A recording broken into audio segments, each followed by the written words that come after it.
The Arabian Sea, an expanse of water that has witnessed centuries of trade, conflict, and diplomacy. Today, it is once again the center of a tense geopolitical standoff, drawing the eyes of the world to its churning waters. The USS Abraham Lincoln, a formidable Nimitz-class aircraft carrier, patrols these strategic waters as a clear signal of American military might, its presence unmistakable and its message unmistakably aimed at Iran. This is no routine deployment, it's a calculated act of coercive diplomacy. A show of force that demonstrates Washington's willingness to act decisively if provoked.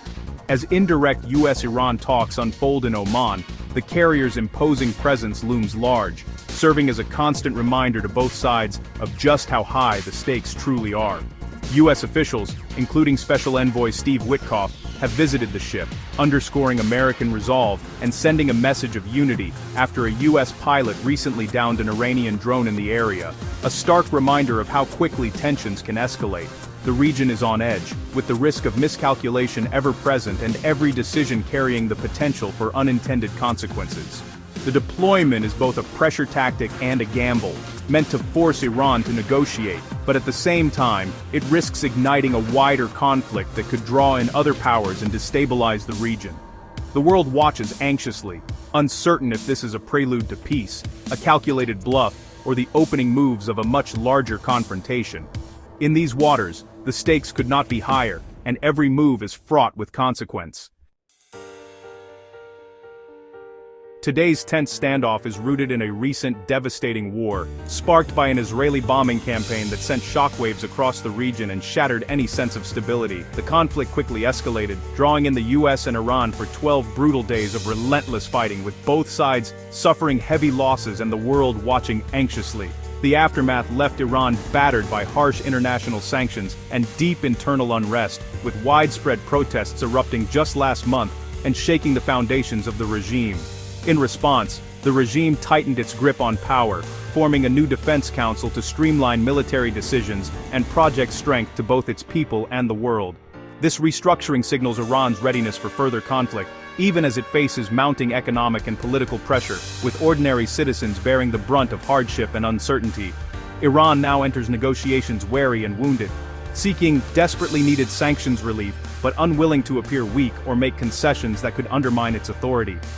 The US, sensing a rare opportunity, pushes for concessions it once thought impossible, hoping to reshape the balance of power in the region. Trust is scarce, and both sides are haunted by the memory of recent violence, making every step forward fraught with suspicion and risk. The shadow of war looms over every diplomatic move, as military forces remain on high alert, and the threat of renewed conflict is never far away. For now, a lasting agreement remains elusive, and the uneasy truce holds. Fragile, uncertain, and overshadowed by the possibility of future violence.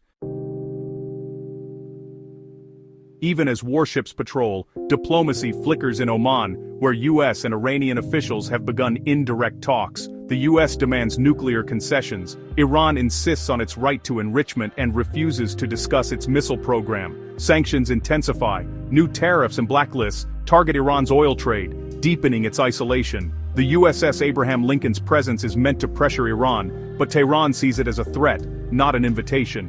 Iran warns it will retaliate if attacked, highlighting the risk of escalation. Regional players like Israel and Hezbollah watch closely, each with their own stakes. The dual strategy, talks and threats, keeps the region on edge. The outcome remains uncertain. The US-Iran standoff ripples across the globe, hitting Iran's economy hardest. Sanctions have crippled Iran, currency collapse, rampant inflation and shortages of essentials fuel public anger. Oil exports, Iran's lifeline, are under siege, and even trade with China can't offset the pain. For the world, the risk is a crisis in the Strait of Hormuz, threatening global oil supplies and economic stability. Middle Eastern allies fear being drawn into war, while Iran's regional ties are tested. Israel pushes for tougher terms, Hezbollah feels the squeeze as US pressure mounts. The conflict's geography is expanding, creating new flashpoints. This is a multi-front contest, with economic and political stakes for all. As the USS Abraham Lincoln patrols the tense waters of the Persian Gulf, the world holds its breath, aware that a single misstep could have far-reaching consequences. Experts are divided. Some see a prolonged stalemate, while others warn of dangerous miscalculation, as both sides dig in, unwilling to show weakness or back down. Iran may hope to outlast U.S. pressure, betting on resilience and regional alliances, but the growing military buildup shortens the window for meaningful talks and increases the risk of confrontation. The carrier's deployment is now the focal point of a global power struggle, nuclear fears for the U.S., sovereignty, and national pride for Iran, each side feeling the stakes could not be higher. Deep convictions and historical grievances on both sides make compromise difficult, fueling mistrust and raising the risk of open conflict with every passing day. The outcome of these high-stakes talks will shape not just the region, but global politics and security for decades to come. This is no distant dispute. It could ignite a devastating war, disrupt vital oil supplies, and send shockwaves through the global economy, affecting millions of lives. Only deft diplomacy, patient negotiation, and a real commitment to de-escalation from all parties can avert disaster and open a path to lasting peace. The world watches anxiously as peace hangs by a thread and the future remains uncertain.